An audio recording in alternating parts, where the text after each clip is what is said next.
Bonjour, je vais faire la correction de l'exercice 5 du TD16.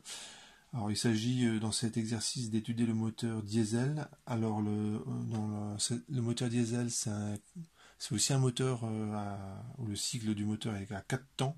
Admission des gaz frais, compression, allumage du mélange, la pression très forte, c'est à ce moment qu'on récupère du travail.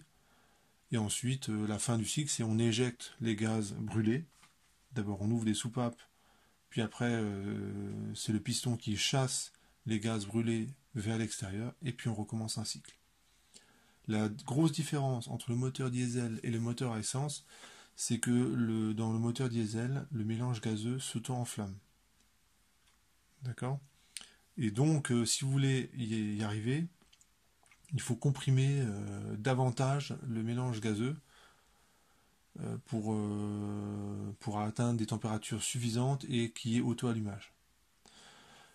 Donc ce genre de moteur pose des problèmes de conception, puisqu'il faut que le mélange s'allume au bon moment. Il ne s'agit pas que le mélange s'allume lorsque le piston est en train de comprimer le gaz. Parce que si c'est le cas, le piston en fait il n'est pas encore arrivé en bout de course et le risque c'est que ça reparte en arrière. Et si ça repart pas en arrière, ça fait des contraintes mécaniques sur le moteur qui doivent pas être terribles. Donc ça demande, il y a des petits réglages à faire pour ce genre de moteur. Et c'est ça qui est aussi à l'origine du bruit si caractéristique des moteurs diesel. Ça claque un petit peu. Ce qui fait que ces moteurs, ils ont un son qui est pas aussi mélodieux qu'un moteur à essence. Un moteur à essence, en fait, c'est la bougie qui allume les gaz, le mélange combustible-comburant. Et donc, forcément, vous l'allumez au bon moment le mélange et vous avez un moteur qui du coup produit un son qui est beaucoup plus, ça claque pas.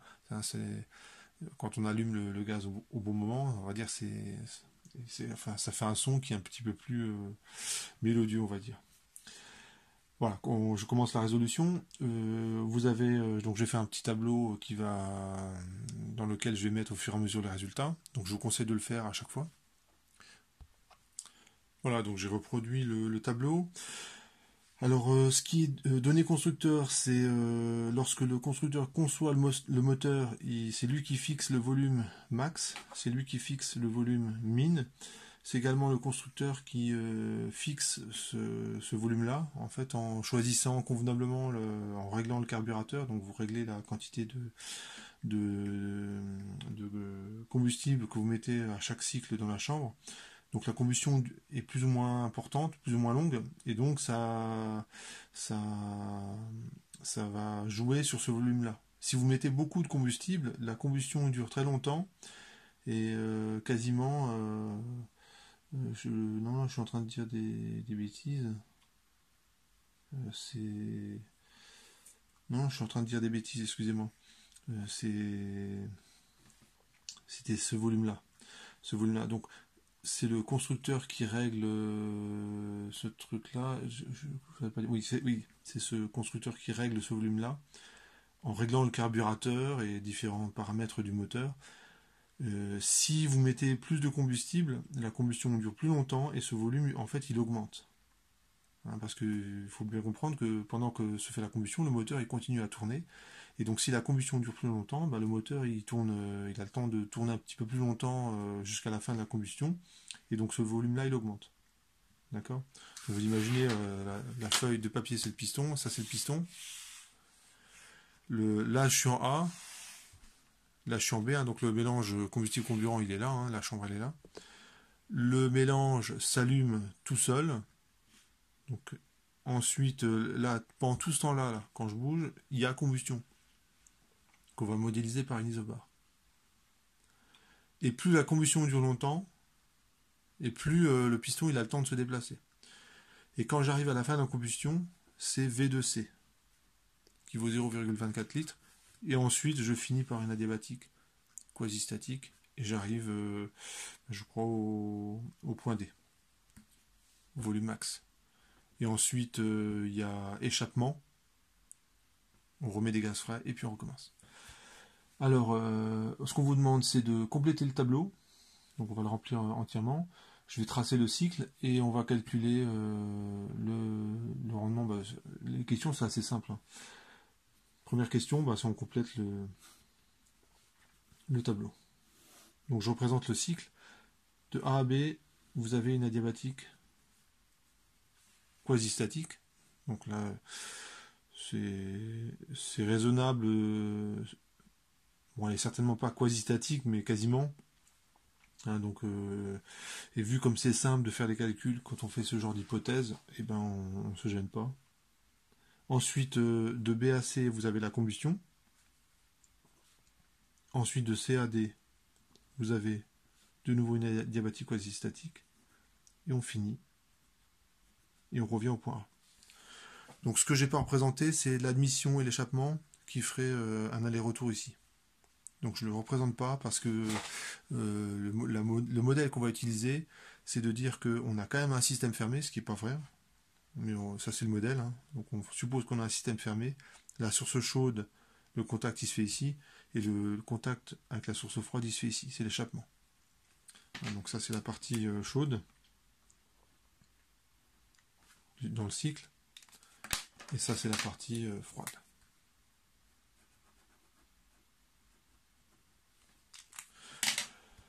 Bon, bah j'y vais. Alors, je vais commencer par P2B.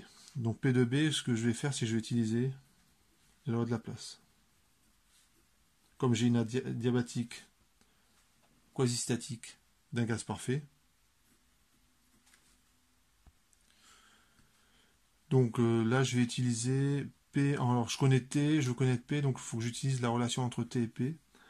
Donc j'écris TA gamma, PA 1 moins gamma égale T2B gamma P2B 1 moins gamma. Et j'en déduis P2B qui vaut P2A, T2A sur T2B, gamma sur 1 moins gamma. Donc là, à chaque fois, il y a une petite application numérique à faire. Voilà, donc j'ai fait l'application numérique, je trouve 44,28 bars, et je mets le résultat dans le tableau.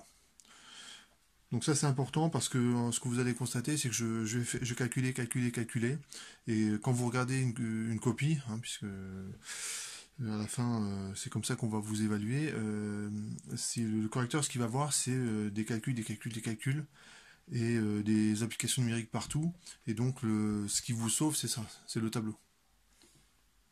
Ça permet d'organiser votre copie. Ça vous permet aussi, quand vous avez calculé une grandeur, qu'elle ne se soit pas perdue en cours de route dans votre copie. Donc je fais la même chose pour le volume. Je vais utiliser aussi une loi de Laplace. Donc c'était A, VA exposant gamma moins 1 égale TB, VB exposant gamma moins 1. Et j'en déduis le volume V de B, ça vaut V de A, T de A sur T de B, 1 sur gamma moins 1, sauf erreur. Donc je fais l'application numérique. Alors je trouve 0,16 litres. Et je complète le tableau. Donc je suis déjà arrivé au point. J'ai complètement déterminé le point B. Le point C, donc je sais que j'ai une isobare. Donc j'ai 44,28. Et je vais utiliser, pour déterminer cette case-là, je vais utiliser la loi des gaz parfaits. Je sais que P fois PV égale nRT. Comme j'ai un système fermé, N il est constant entre les deux états. Donc PBVB sur TB égale P de C V de C sur TC. Donc comme ça, je vais déduire. Donc j'utilise les gaz parfaits. Donc P de B, V de B sur T de B, ça vaut NR. C'est aussi égal à P de C, V de C sur T de C. Et ce que je veux calculer, c'est T de C. Donc T de C égale T de B, P de C, V de C sur P de B, V de B. Donc au niveau calcul, hein, c'est pas très méchant, hein. Il faut juste y penser, quoi, hein. Bon, c'est pas très difficile, hein. Il y a le modèle du gaz parfait et puis c'est tout, quoi. Donc je fais l'application numérique. Voilà, j'ai fait l'application numérique, je trouve 1430,25 Kelvin. Allez, je mets 1430, j'arrondis, hein. J'oublie les virgule 25. Ça c'est important dans une copie, hein, ne mettez pas 50 000 chiffres après la virgule, hein. On va pas vous dire ah il a mis beaucoup de chiffres après la virgule. C'est qu'il fait les choses bien, il est très précis. Il faut être raisonnable, c'est-à-dire qu'une température, surtout aussi chaude, vous pouvez pas la mesurer avec une très grande précision. Donc quand vous encadrez votre résultat, et donc le résultat que j'encadre en fait c'est mon tableau, hein. Mettez le nombre de chiffres significatifs qui est cohérent. Hein, par exemple, ici j'ai mis 44,28, j'aurais dû plutôt mettre 44,3. Hein, parce que là j'ai 3 chiffres significatifs, là j'en ai 4, donc a priori le quatrième, j'aurais pu arrondir. Ça j'enlève le... Voilà. Donc maintenant j'arrive au point D, donc entre C et D vous avez une adiabatique quasi-statique. Je connais le volume du point D, et donc je vais pouvoir déterminer avec la loi de Laplace. Donc il faut bien choisir le couple de variables. Je vais commencer par la pression et je connais le volume. Donc je vais utiliser P de D, V de D exposant gamma égale P de C, V de C exposant gamma. Je vais de D, de C vers D.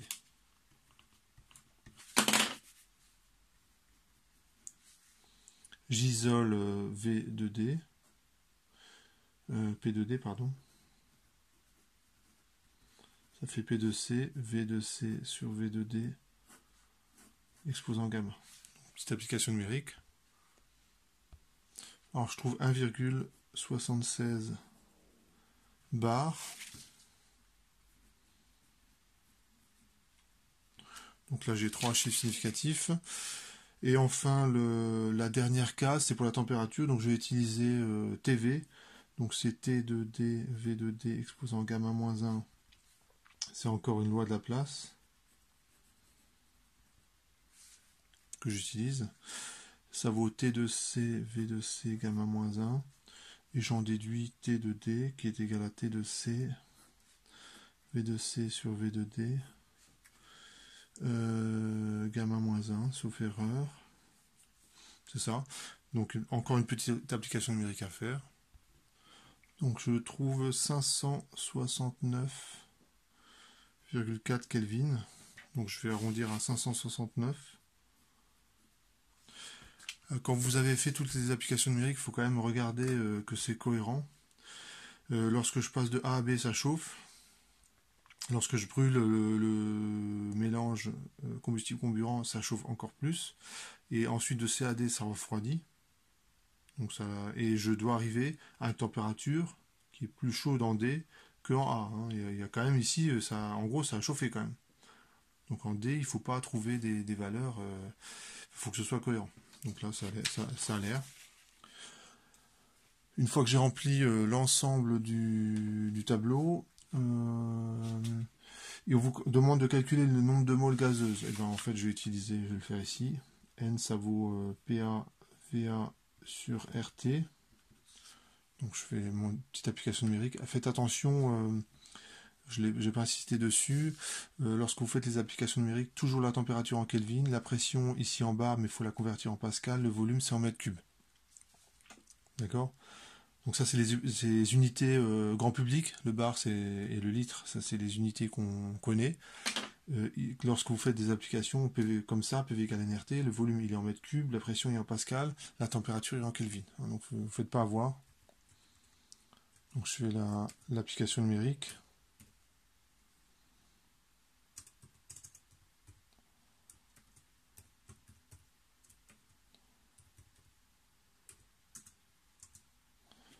Et je trouve 0,089 mol. Donc je prends 2 chiffres significatifs pour répondre à cette question. Je crois avoir répondu à l'ensemble des questions. Diagramme de watts, c'est PV. Et les capacités thermiques aussi, on les calcule. Voilà. Donc il y a des petites questions, il ne faut pas en rater. Je vais le faire ici. CP, c'est N gamma R sur gamma moins 1. CV, c'est N, R sur gamma moins 1. Donc si vous connaissez bien votre cours, c'est vraiment vraiment efficace. Hein. On perd pas de temps quoi. Donc il n'y a plus qu'à faire l'application numérique. Voilà, donc j'ai fait l'application numérique et je trouve ça. Alors, on vous demande maintenant de calculer tous les travaux et transferts thermiques au cours de chacune des évolutions et de calculer le rendement de ce moteur et de le comparer au rendement de carnet. Donc encore une fois, je vais faire un petit tableau et je vais ainsi centraliser tous les résultats. Voilà, donc j'ai préparé le tableau. On vous demande de remplir toutes ces cases-là et le delta U, je l'ai rajouté, mais a priori on ne vous le demande pas. Alors, de A à B, j'ai une adiabatique, donc le transfert thermique, ça vaut 0. De C à D, le transfert thermique vaut 0. Donc le travail ici, ça vaut delta U. Donc delta U, c'est NR sur gamma moins 1. Je l'écris ici, NR sur gamma moins 1. T de B moins T de A. Et ça, c'est le travail de A à B, qui est égal à delta U de A à B. Donc à chaque fois, je vais faire une application numérique. Alors, je vais garder l'expression littérale ici et je vais mettre que l'application numérique ici. Et je vais rajouter pas mal de chiffres significatifs. C'est juste pour éviter les erreurs d'arrondi dans les applications numériques. Alors, donc, je vais faire... Voilà, donc j'ai fait l'application numérique pour le travail de A à B. Ici, j'ai gardé 2 chiffres significatifs de plus et j'ai mis ça dans le tableau. Delta U, je m'en fiche, donc je ne le remplis pas. Je peux faire la même chose avec CD. Donc ça donne ça. Moins 1599 joules. Alors on fait des petites vérifications. Forcément, le travail est négatif. Hein, c'est pendant l'étape CAD. C'est là où on récupère du travail. Enfin, non, plutôt de B à D, c'est là où on récupère du travail. La pression dans le piston est très élevée, donc c'est là que ça pousse au niveau du moteur et qu'on récupère du travail. Donc le moteur donne de l'énergie au système, à l'extérieur du système, il doit être négatif. Donc faites des petites vérifications comme ça. Je m'intéresse maintenant à BC, donc comme c'est une isobare, le transfert thermique, c'est la variation d'enthalpie.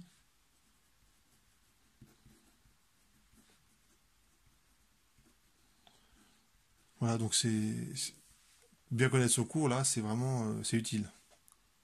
Hein, parce qu'on écrit directement les formules. Voilà pour l'application numérique. Ensuite, pour le travail, c'est très simple puisque c'est une isobare. Ça fait moins la pression qui est constante. Donc allez, je mets PB. V de C moins V de B. Donc là, l'application numérique est très simple. Et c'est tout l'intérêt voilà, d'avoir ce tableau. Hein. Quand on a ce genre de formule, les applications numériques sont vraiment simples. Quand on a juste à prendre les valeurs dans le tableau. Alors, ça donne... Donc, je trouve moins 353,87 joules, que j'ai arrondi à moins 354 joules. Faites attention, quand vous faites cette application numérique, la pression doit être en pascal.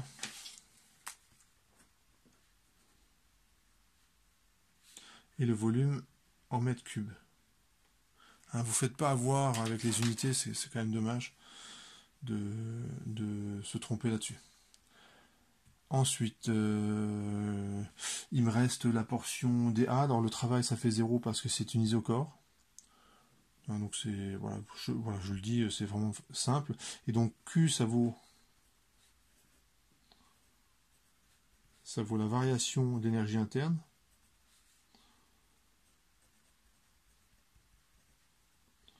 Je l'écris ici, isocore. Et donc c'est NR sur gamma moins 1, T2A, pardon, moins T2D. C'est température finale moins température initiale.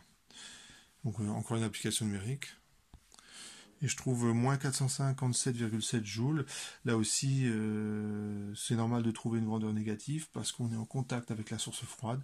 Et donc le transfert thermique il se fait vers l'extérieur du système, et la convention d'orientation, c'est qu'on compte positivement lorsque ça va vers l'intérieur du système. Donc du coup, on a une grandeur qui est négative. On peut maintenant calculer on a tout ce qu'il faut en fait pour calculer le rendement du cycle. Donc le rendement du cycle, c'est moins travail du cycle, c'est l'énergie utile sur l'énergie coûteuse. L'énergie coûteuse, c'est lors de l'étape de BAC, lorsque je vais brûler le combustible et le comburant, c'est là où ça va coûter de l'argent. Et le travail du cycle, alors, il y a différentes façons de faire, soit j'additionne tout ça et je divise par ça, c'est ce que je vais faire, et puis j'aurai le résultat. Voilà, j'ai fait l'application numérique, je trouve un rendement qui est très bon, de 0,63. Ça veut dire que vous avez 63% de les transferts thermiques qui devient du travail, donc c'est un rendement, enfin si vous arrivez à concevoir un moteur comme ça, c'est vraiment très bien. Le rendement réel, c'est plutôt 30% pour un moteur. Et on compare au rendement de Carnot. Le rendement de Carnot, c'est 1 moins TF moins T chaud. TF, c'est la température de la source froide.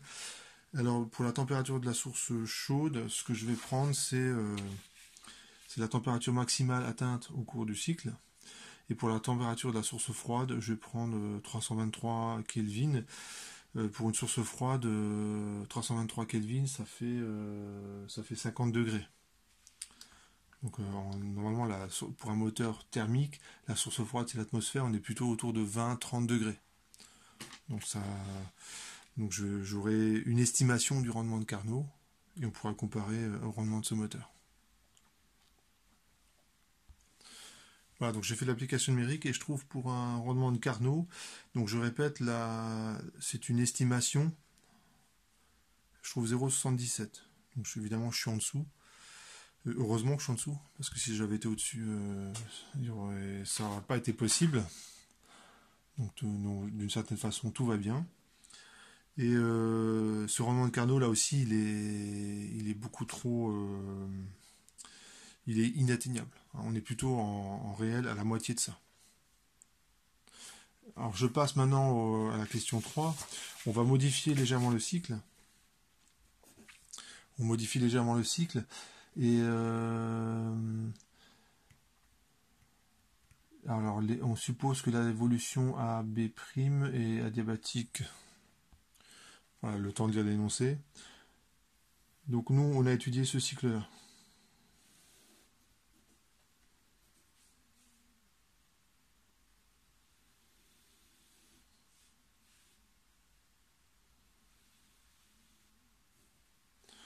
Donc A, B, C et D, qui est parcouru dans le sens horaire, sinon il n'est pas moteur. Et le cycle qu'on étudie maintenant dans la question 3, c'est celui-là. C'est le cycle Baudrechas. Donc là, on voit la différence entre un moteur diesel et un moteur à essence. Le taux de compression du moteur à essence est plus faible. Et il est plus faible. Le Vmin, il est ici.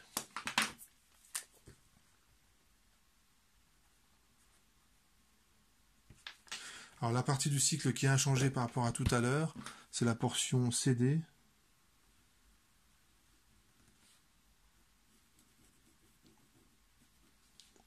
La portion là que je mets en gras. Ça change pas. Et donc je raccourcis en fait cet adiabatique quasi-statique qui va jusqu'en B'. Donc on vous demande de calculer la température TB', les travaux par le gaz au cours des évolutions. En gros, on vous demande de refaire tout l'exercice dans le cas de ce moteur. Et donc, alors comme on sait que le rendement, enfin comme on sait, c'est pas évident, mais le rendement du cycle de Baudrechas, c'est quand même du court, donc c'est possible que vous le sachiez. On peut l'exprimer rapidement en fonction des températures, de tous les états du système. Et donc on a juste besoin de calculer TB'. On a juste besoin de ça en fait. Donc je suis les indications de l'énoncé. Alors pour calculer TB', je vais utiliser la loi de Laplace.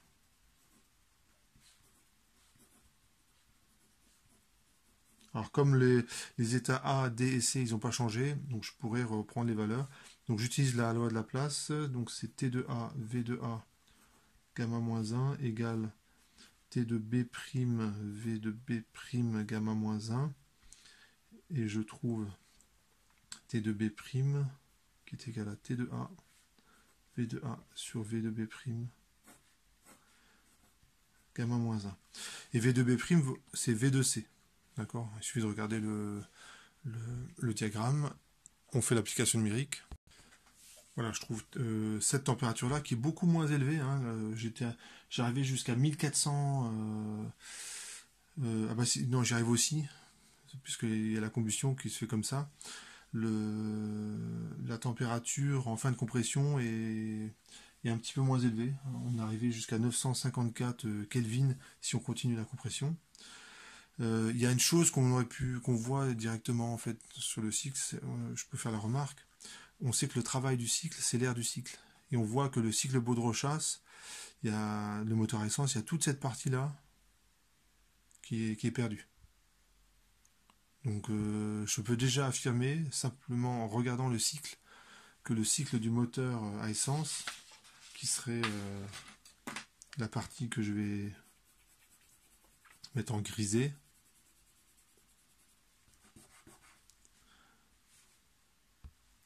voilà, donc la partie que j'ai mis en grisé, elle est beaucoup plus petite que l'air du cycle du moteur diesel et donc le rendement il sera a priori plus faible. Hein, donc graphiquement ça se voit sur ce diagramme. Alors l'efficacité du moteur donc est à Baudrechas. Je l'écris comme ça.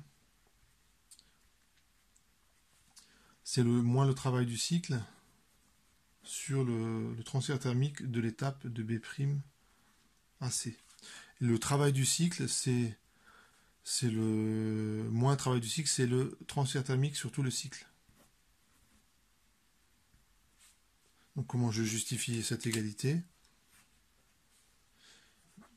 J'écris simplement le premier principe sur un cycle. Et comme l'énergie interne est une fonction d'état, ça fait 0. U est une fonction d'état.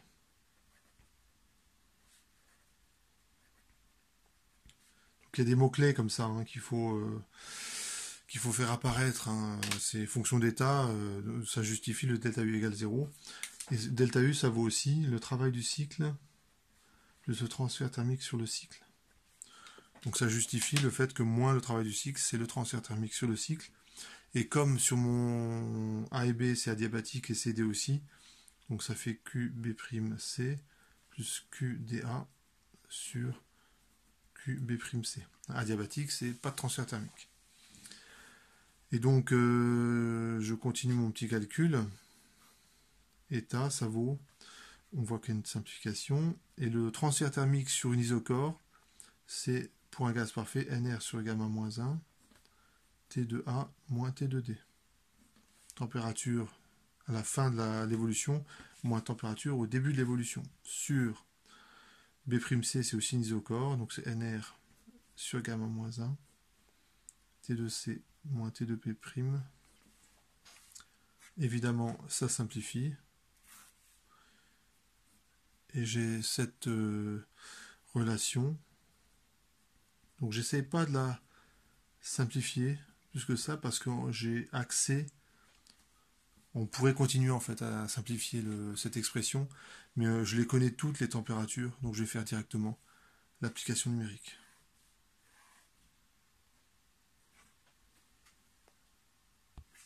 Alors, je trouve une efficacité de 0,6, alors qu'avant pour le moteur diesel, j'avais une efficacité de 0,66. Donc ça fait quand même une différence qui n'est pas négligeable. Hein, c'est 10% d'efficacité en plus. Et c'est ça, c'est un intérêt du moteur diesel. Hein. Les rendements ils sont un petit peu meilleurs. Voilà pour cet exercice. Normalement, j'ai répondu à toutes les questions.